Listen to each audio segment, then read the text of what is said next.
Assalamualaikum warahmatullahi wabarakatuh. Sahabat Kang Gino dimanapun Anda berada, kembali lagi di channel Kang Gino bercerita. Masih seputar tentang tafsir dan biografi para mufasir. Kali ini Kang Gino akan menyampaikan tentang kodifikasi tafsir. Kodifikasi tafsir, perkembangan tafsir bisa juga ditinjau dari segi kodifikasi di samping dari segi corak penafsiran sebagaimana tersebut di dalam video sebelumnya. Dalam konteks ini setidaknya ada 3 periode besar sejarah penafsiran Al-Quran. Periode pertama adalah masa Nabi Muhammad SAW, sahabat dan permulaan masa tabi'in. Ketika itu tafsir belumlah tertulis. Periwayatannya tempo itu terjadi dalam bentuk oral alias masih tersebar secara lisan.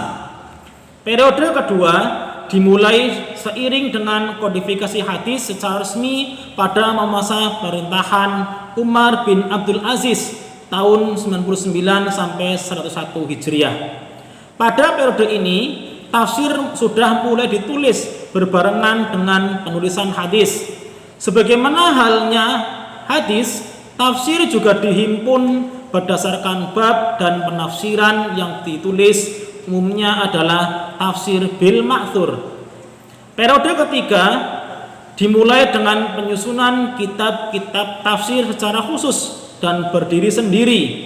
Sementara ahli tafsir misalnya Quraisy Shihab menduga periode ini dimulai oleh Al-Farra yang wafat pada tahun 207 Hijriah dengan kitabnya yang berjudul Ma'ani Al-Quran. Sekarang kita lanjutkan dengan mengenal metode tafsir.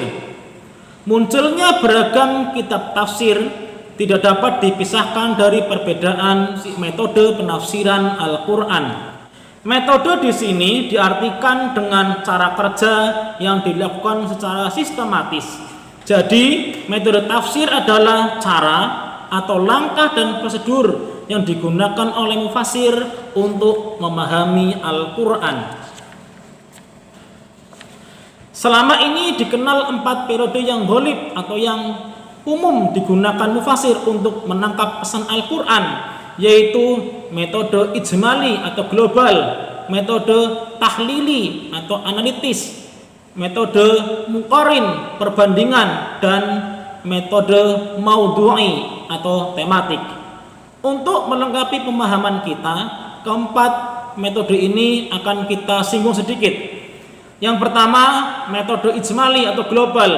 Maksudnya cara menjelaskan ayat-ayat Al-Quran dengan mengemukakan makna global atau pokok. Mufasir yang menggunakan metode ini biasanya menjelaskan ayat-ayat Al-Quran secara ringkas dengan bahasa populer dan mudah dimengerti. Ia akan menafsirkan Al-Quran secara sistematis dari awal hingga akhir. Penafsiran yang disuguhkan tidak terlalu luas, bahkan cenderung ringkas dan umum, sehingga pembaca seakan-akan masih membaca Al-Quran, padahal yang dibaca adalah tafsirnya. Yang kedua, metode tahlili atau analitis. Artinya menjelaskan kandungan ayat-ayat Al-Quran dari seluruh aspeknya. Dengan metode ini, mufasir menjelaskan Al-Quran secara luas dan rinci. Segala hal yang bertautan dengan Al-Quran bisa dimasukkan dalam tafsir, seperti asbabun nuzul dan munasabah, korelasi antar ayat dan surat. Walaupun mengedepankan kerincian, akan tetapi antara satu mufasir dengan mufasir lainnya tidaklah sama dalam menjabarkan sesuatu. Ada yang bertele-tele, ada yang ringkas. Kata kunci penggunaan metode ini tidak terletak pada banyak tidaknya materi penafsiran, akan tetapi pada model penafsiran yang runtut dan rinci. Ruang lingkup yang luas memungkinkan tafsir dengan metode ini memuat berbagai ide. Metode yang ketiga yaitu metode muqarin atau perbandingan. Maknanya menafsirkan dengan cara membandingkan.